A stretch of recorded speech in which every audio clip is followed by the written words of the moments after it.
Ginandahan namin ang serbisyo ng ating pangkalusugan, ambulance, and kahit maliit yung health center natin, binigyan natin ng expansion, pero nakita namin na kulang pa din.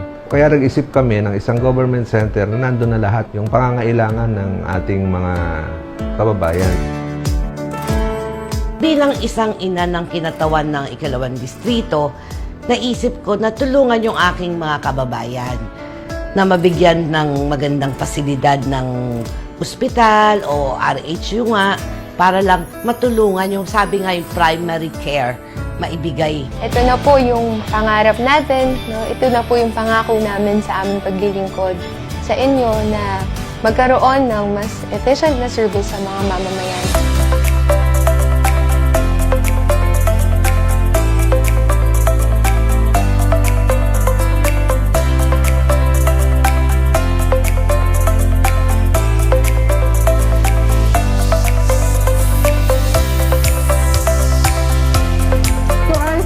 Bongo, thank you po for Health Bill na siyang nag-start ng Super Health Center dito sa Pilipinas. To our Congresswoman Nikki and Cong Joseph, now your commitment po to Rizal has been a constant source of our inspiration. Your tireless efforts for the 2nd District at yung pakikipaglaban po natin in securing the necessary projects like this.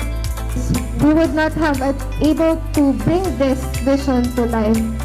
So Yusek, RB, Doc Edwin, Dr. Rejosi, Sir CJ, at sa inyo pong lahat, nagbunga din po ang pangungulit ko sa inyo lagi. Kasi tuwing nakikita niyo po ako sa seminar, parang Super Health Center na po yung nasa mukha ko. Kasi ito na naman yung pinakamukulit na mayor. No? Kaya po, salamat po at naitayo din po natin ito years in the making. Pero ibinibigay po talaga when the time is right, dadating at dadating yung pinaghihirapan natin. To Dr. PJ GMRMC, we are deeply grateful for your partnership po. Doc Bebot, and also to the Talavera General Hospital. Doc Bebot, Doc Isabel, now, thank you po for considering Rizal to be your extension para po sa inyong serbisyo. Today marks another historic moment for the people of Rizal Nueva Ecija. We are here to witness the realization of a long-held dream at yung ipinaglaban natin. Saksi po kayo sa pakikipaglaban namin para sa Rizal Super Health Center.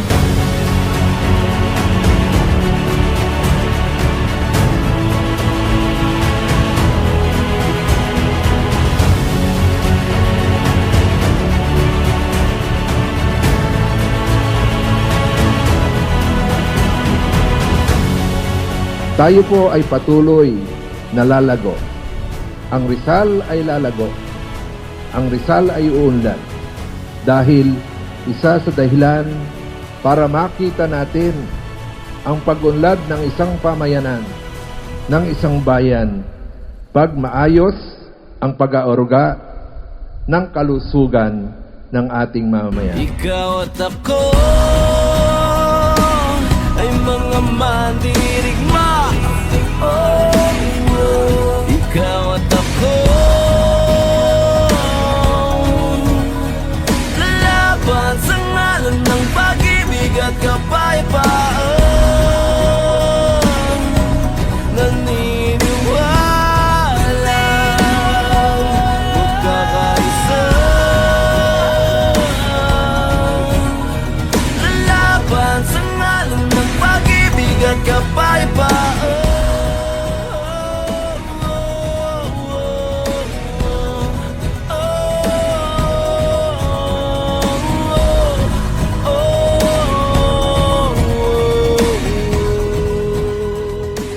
Dapat bawat Pilipino ramdam ang kalusugang serbisyo ng kalusugan.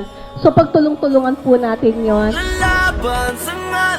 Nandito na po lahat ng kakailanganin ng ating pasyente. Hindi na po kailangan lumabas pa para magpa-x-ray. Hindi na kailangan lumabas pa para magpakuha ng dugo para sa laboratorio. Dahil meron na ho tayo dito. At ang pinaka-importante, may mga espesyalista po na magkakaroon ng schedule dito araw-araw para makita po yung mga natatanging karamdaman na kailangang gamutin, hindi na kailangang pumila pa sa mga ospital ang ating kababayan.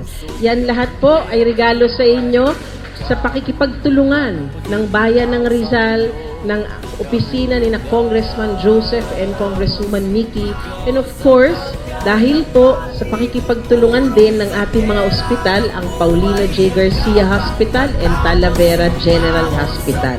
This is our legacy, our gift to the next generation, one that will safeguard the health and well-being of our people for many years to come. This is our dream come true, and it is just the beginning.